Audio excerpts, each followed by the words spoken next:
What is up guys, Andy Forrestine Runner here, and today we're jumping into part 2 of the comparison between the Nike ZOOMX VAPORFLY NEXT % and the Saucony ENDORPHIN Pro.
So if you missed part 1 of the comparison between these two awesome racing shoes, you can head back over to the channel now. That was basically comparing off the back of a 7-mile tempo run, the speed test that we did in both of these shoes. If you've missed that video, I won't give the results away, but basically one of them edged it very, very slightly. However, we have now done a 20-mile long run in both of these shoes, and today I'm happy to give you guys my verdict on which shoe I prefer over that long run distance, which one I think I would use for a marathon, and of course which ones I would use for each distances overall. So I'll be giving you my overall verdict on these two incredible shoes. If you're excited for today's video guys, make sure you give it a like, share it with your friends, subscribe to the channel for weekly running content, and without further ado we'll start with the ENDORPHIN Pro.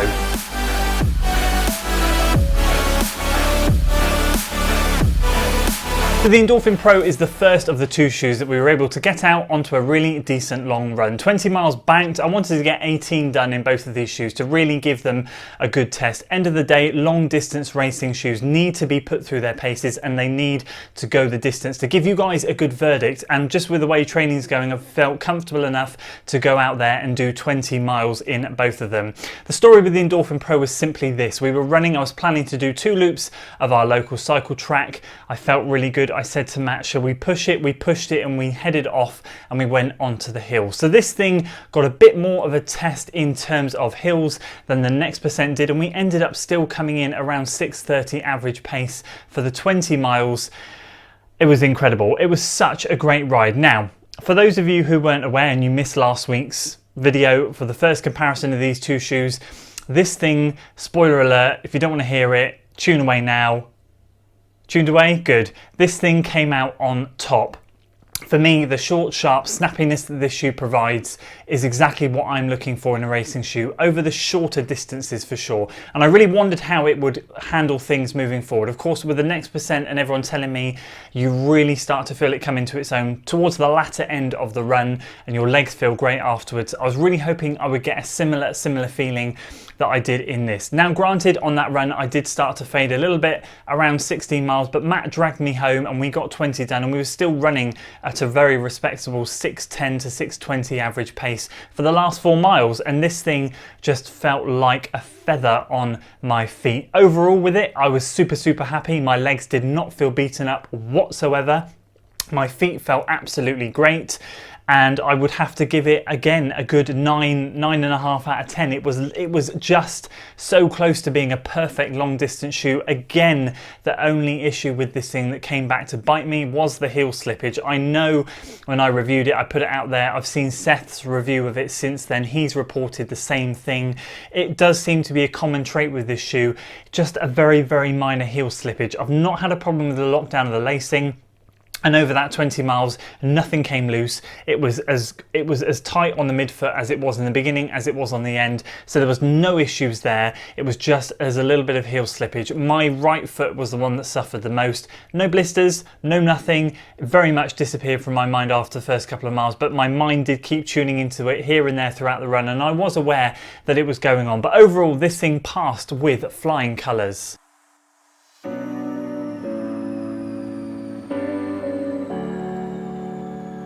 And then we move on to the next percent. So this thing had the latest run out, which was this weekend, running 20 miles on a much flatter course than we did with the Saucony ENDORPHIN PRO, running 6:25 minute mile pace across that. Now what we did on the cycle track is it's a slope like that.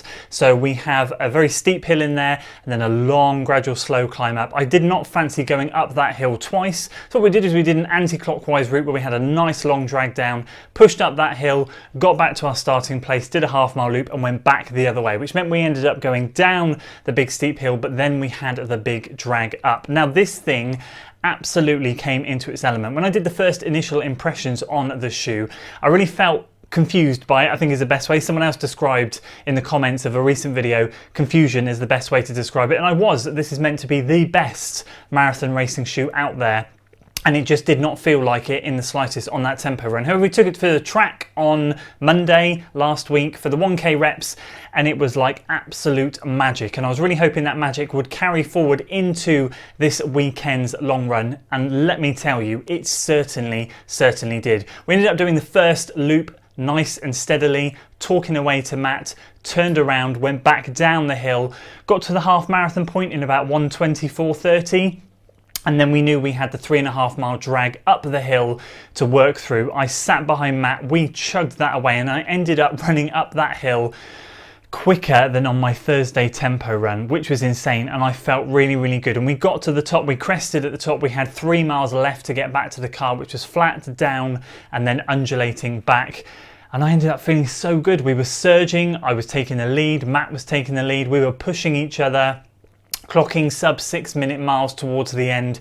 It was absolutely insane. And I have to say that to everyone out there listening, I felt the incredible magic of this shoe, and I can understand why people go to it for marathon racing. So it ended up obviously putting a quandary in my mind, thinking the ENDORPHIN Pro was just so good the weekend before, but this thing was absolute fire when it came to how my legs felt at the end. The ENDORPHIN Pro was great, legs felt great, feet felt great. This made me feel like I hadn't done anything whatsoever. I was tired, obviously, from running 20 miles.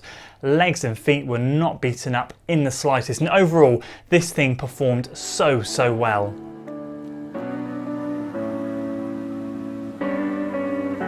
Those are my thoughts on both the shoes on the long run. What is my final verdict and how will I be using both of these shoes moving forward? Well, let's not beat about the bush. I have to say that the Next Percent does come out on top in terms of the long run.